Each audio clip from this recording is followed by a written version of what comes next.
Mi nombre es Diance Román y junto a mi compañera Lucia Otero, ambos alumnos de la sección 305Q1 de la materia Teoría de la Arquitectura 1, Universidad José Antonio Páez, Escuela de Arquitectura, hablaremos en este video sobre la Villa Capra, desde un enfoque de análisis tanto espacial como funcional. La Villa Capra es una edificación cuya construcción comienza en 1567 a las afueras de la ciudad de Vicenza, en Italia, concebida por Andrés Palladio, arquitecto renacentista italiano nacido en 1508 y muerto en 1580. Para comenzar a hablar del aspecto funcional de la villa, es inevitable primero referirnos a su propietario original y al contexto donde ésta se implanta, puesto que el concepto de función arquitectónica siempre está en constante cambio, dependiendo bajo qué enfoque la consideremos. Puede ser, por ejemplo, un enfoque social, un espacial, un económico, etc. Sin embargo, esta función siempre responderá en última instancia al usuario y al entorno, que son elementos primarios de toda arquitectura.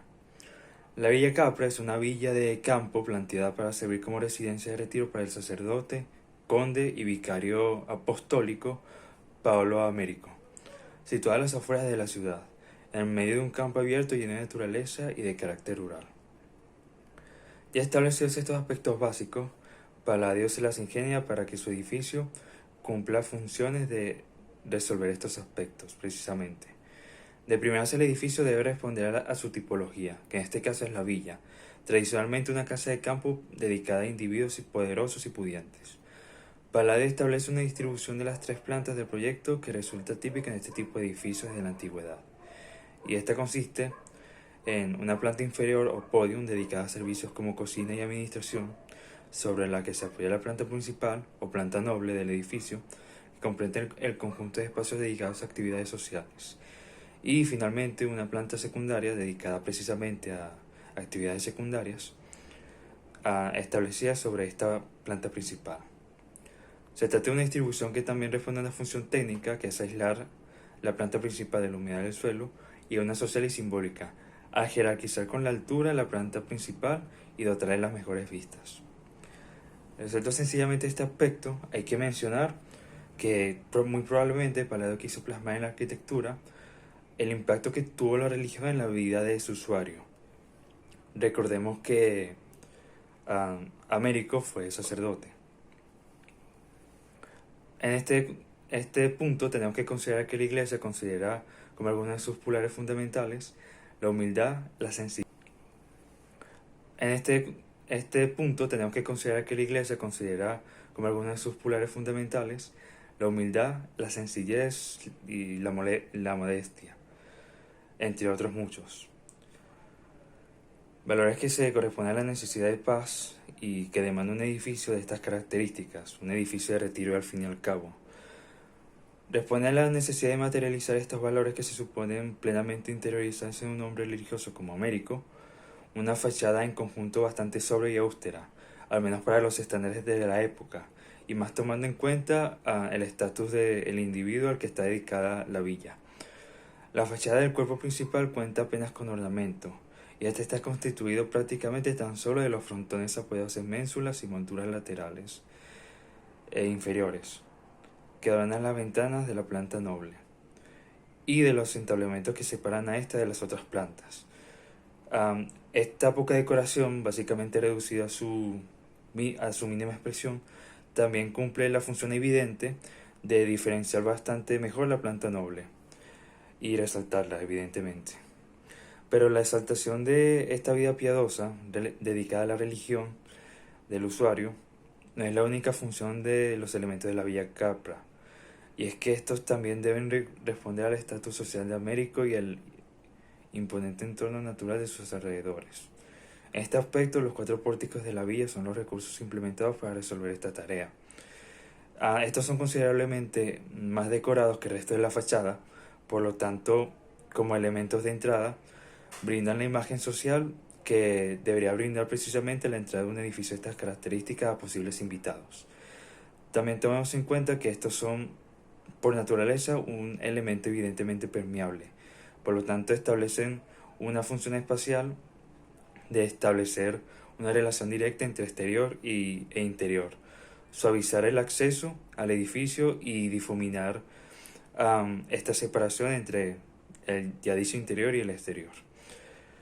El contraste en la austeridad del resto de la fachada nos hace concluir que el ornamento usado en la Villa Capra no es un mero capricho o una muestra gratuita de estatus del usuario, sino que es más bien un elemento implementado con funciones específicas, de manera totalmente racional y mensurada, que hacen bello al edificio a la vez que exaltan su función, tal como lo pretenden los cánones clásicos. Y prueba de ello es su uso exclusivo solamente en aquellas partes que se benefician de él, como quedó ya mencionado. La Villa Capra, conocida popularmente como la Rotonda, es una edificación donde Palladio utilizó una simetría perfecta, de manera cruciforme, es decir, en forma de cruz. El uso de esta composición geométrica genera un conflicto, ya que si no fuera por su relación con el espacio exterior, no se diferenciaría cuál es la entrada principal de las demás, por lo que el tratamiento de diseño del espacio exterior juega un papel importante, creando un recorrido que forma un eje con la villa. Es lo que te invita a la entrada de la misma, delimitando con los elementos de la elevación de la edificación con la escalinata como en los templos clásicos, y el uso de la galería como un espacio de transición entre el exterior con el interior del mismo edificio. Esta disposición de los distintos espacios naturales como construidos juega un papel importante en esta villa, ya que cada entrada, cada pórtico, enmarca un espacio exterior de la rotonda. Por lo que nos damos cuenta que no necesariamente el espacio debe estar contenido en un volumen perfectamente cerrado, sino que la percepción del espacio se puede generar a través de la proximidad de elementos que lo delimitan. Hablando de la percepción, se puede observar que la percepción interna del espacio central de la villa cambia al abrir las puertas que comunican con el espacio exterior, que iluminan y visualmente expanden los límites, al tener vistas con el exterior, además de ser la principal fuente de luz natural. Una característica importante del espacio central es que es de planta circular, generando una jerarquía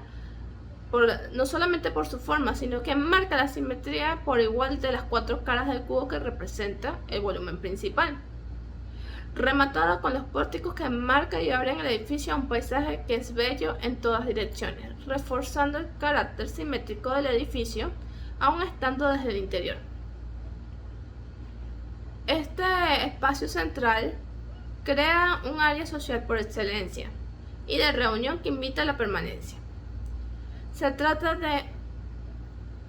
un espacio con carácter radial o centrífugo, en directa y abierta relación con los pórticos de acceso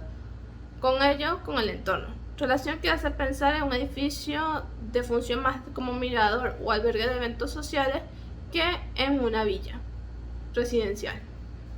En este mismo espacio central se crea un antiespacio de manera vertical que lo delimita un pretil del segundo nivel. Este mismo pasillo de la segunda planta subdivide el espacio interior, creando dos dinámicas en el mismo, una social en la parte principal y en el segundo nivel una privada. Por lo que podríamos resumir que la Villa Capra es la materialización en arquitectura de los ideales renacentistas y por la importancia que adquiere en Mecenas al ser un palacio campestre para el dueño. Además, Palladio enfrenta el tema de la planta central, reservada hasta aquel entonces a la arquitectura religiosa. Dicha villa está direccionada por el paisaje y él mismo juega un papel importante, ya que la integración no se da por las formas sino por las visuales y los espacios de transición,